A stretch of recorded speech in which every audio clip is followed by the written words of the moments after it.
नमस्कार दोस्तों। आज हम श्रीमद् भगवद गीता के उस अद्भुत अध्याय में प्रवेश करने वाले हैं जिसे सुनकर केवल अर्जुन ही नहीं बल्कि हर सुनने वाला मन से कांप उठता है। आज हम जानेंगे कि किस तरह भगवान श्री कृष्ण ने युद्ध भूमि में अर्जुन को अपना दिव्य विश्वरूप दिखाया, वह रूप जिसे देवता, ऋषि और महान योगी भी देखने की इच्छा रखते हैं। यह अध्याय हमें सिखाता है कि ईश्वर केवल एक रूप में नहीं बल्कि पूरे संसार में अनंत रूपों में उपस्थित है। तो चलिए बिना देरी किए शुरू करते हैं श्रीमद् भगवद गीता के 11वें अध्याय विश्वरूप दर्शन योग का सरल और सुगम रूप, ताकि हर व्यक्ति इसे आसानी से समझ सके। अर्जुन ने श्री कृष्ण से कहा कि प्रभु, आपने मुझे जीवन, धर्म, आत्मा, ब्रह्मांड और योग के बारे में बहुत सारी दिव्य बातें बताई हैं और मैं महसूस कर रहा हूँ कि आप केवल मेरे सारथी नहीं बल्कि परमात्मा हैं। लेकिन मैं आपको वैसे देख नहीं पा रहा जैसे एक भक्त अपने ईश्वर को देखना चाहता है। आप कहते हैं कि आप ही सबके मूल हैं, आप ही सबके पालनहार हैं और आप ही सबके सहारक करता हैं। आप स्वयं को दिव्य बताते हैं, पर मेरी आंखें साधारण हैं, इसीलिए मैं आपको उस रूप में नहीं देख सकता जैसा आप वास्तव में हैं। कृपया मुझे वह दिव्य दृष्टि दीजिए जिससे मैं आपके विराट रूप को देख सकूं, जो समस्त संसार को धारण करता है। मैं जानना चाहता हूं कि आप वास्तव में कौन हैं, कितने रूपों में विद्यमान हैं, कितने स्वरूपों में ब्रह्मांड को चलाते हैं और आपकी शक्ति कितनी व्यापक है। मैं आपके उस रूप का दर्शन करना चाहता हूँ जिसे देखकर कोई भी मनुष्य समझ जाए कि परमात्मा कैसा होता है। यह सुनकर श्री कृष्ण मुस्कुराए और बोले कि अर्जुन, तुम बहुत सौभाग्यशाली हो, क्योंकि तुमने मुझसे मेरे परम सत्य स्वरूप के दर्शन की इच्छा की है। यह रूप न देवताओं को आसानी से मिलता है, न ऋषियों को, न तपस्वियों को, न योगियों को, न किसी विद्वान को। यह विराट रूप सामान्य आँखों से नहीं देखा जा सकता, क्योंकि इसमें अनंत रूप, अनगिनत चेहरे, असंख्य दिव्य उजाले, अनगिनत ब्रह्मांडों की ऊर्जाएं एक साथ विद्यमान रहती हैं। इसीलिए मैं तुम्हें दिव्य दृष्टि देता हूँ और अब तुम ध्यान से मेरा वह विशाल रूप देखो जिसे संसार में किसी ने भी आसानी से नहीं देखा है। जैसे ही श्री कृष्ण ने अपनी माया हटाई, अर्जुन ने देखा कि उनके सामने श्री कृष्ण अब साधारण मनुष्य नहीं बल्कि अनगिनत सिरों, हाथों और आँखों वाले प्रकाश के महासागर की तरह खड़े हैं। उनके हर हाथ में विभिन्न दिव्य अस्त्र शस्त्र चमक रहे थे। उनके शरीर में हजारों सूर्य एक साथ चमक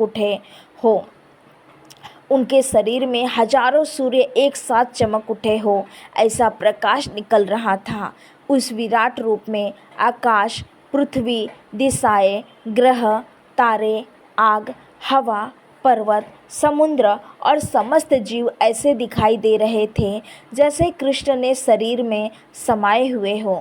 अर्जुन ने देखा कि श्री कृष्ण का रूप इतना विशाल है कि उनके पैर धरती को छूते हैं और सिर आकाश से भी ऊपर दिखाई देता है। उनके भीतर अनेक लोकों का दर्शन हो रहा था। देवता उनके रूप के अलग अलग भागों में खड़े हाथ जोड़ रहे थे। ऋषि और सिद्धजन उन्हें प्रणाम कर रहे थे और दिव्य पुष्पों की वर्षा हो रही थी। अर्जुन का हृदय आश्चर्य से भर गया। उसे लगा मानो पूरा समय और पूरा ब्रह्मांड एक साथ उनके सामने खड़ा है। उसने देखा कि श्री कृष्ण ने अनेक मुख हैं, कुछ शांत, कुछ क्रोधित, कुछ अत्यंत तेजस्वी। उनके तेज का वर्णन मनुष्य नहीं कर सकता। सब किसी न किसी तरह कृष्ण के विराट रूप में प्रवेश कर रहे हैं। कुछ उनकी चमकती हुई ज्वालामुखी जैसी अग्नि के मुखों में समा रहे हैं। अर्जुन डर गया और कांपते हुए बोला, प्रभु ये क्या हो रहा है? आपकी इतनी भयानक आकृतियाँ, कितने मुख, कितनी आंखें, कितनी भुजाएं, कितनी अग्नि जैसी लपटें। आपका यह क्रोधमय रूप देखकर मैं भयभीत हूँ। कृपया बताएं कि आप कौन हैं? आपका उद्देश्य क्या है? आप इतने योद्धाओं को अपने भीतर क्यों समा रहे हैं?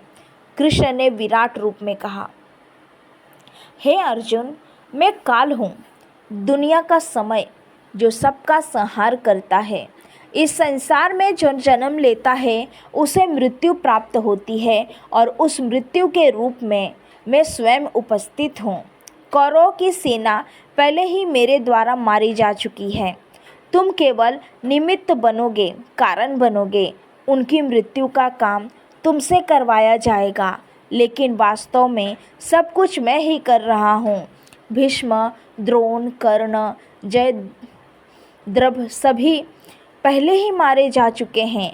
तुम केवल युद्ध करो, विजय तुम्हारी होगी, क्योंकि मेरा आशीर्वाद तुम्हारे साथ है। अर्जुन यह सुनकर कांप उठा।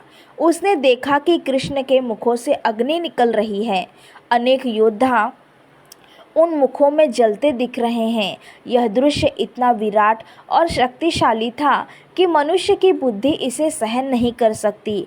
अर्जुन ने भय और श्रद्धा से हाथ जोड़कर कहा, हे कृष्ण, आप आदि देव हैं, आप आदि ब्रह्मा हैं, आप ही सबके पिता हैं, आप ही सबके गुरु हैं, आपसे बड़ा कोई नहीं।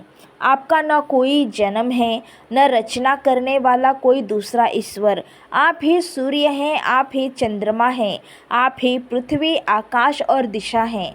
आपके बिना कुछ भी नहीं चल सकता। मैं आपको प्रणाम करता हूँ बार बार, आगे से भी और पीछे से भी। आपके सभी रूपों को प्रणाम करता हूँ, शांत रूप को, क्रोधित रूप को, विशाल रूप को, सूक्ष्म रूप को।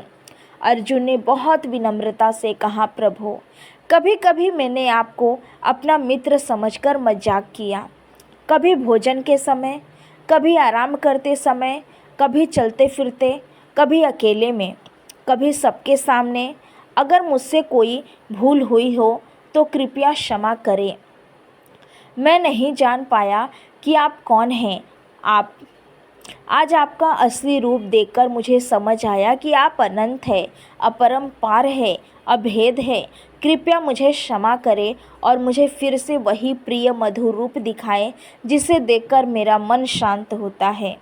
श्री कृष्ण ने फिर माया को समेटते हुए अपना विराट रूप छुपाया और 4 भुजाओं वाला दिव्य रूप दिखाया।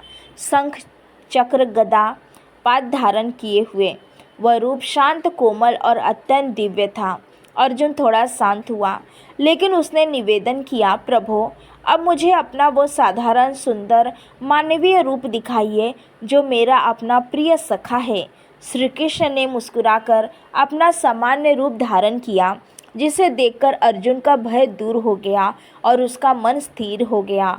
कृष्ण ने कहा, अर्जुन, मेरा यह विराट रूप संसार में बहुत कठिन से देखा जाता है। न वेदों से, न तपस्या से, न दान से, न यज्ञ से कोई भी इसे आसानी से नहीं देख सकता। यह केवल प्रेम, विश्वास और पूर्ण समर्पण से देखा जा सकता है।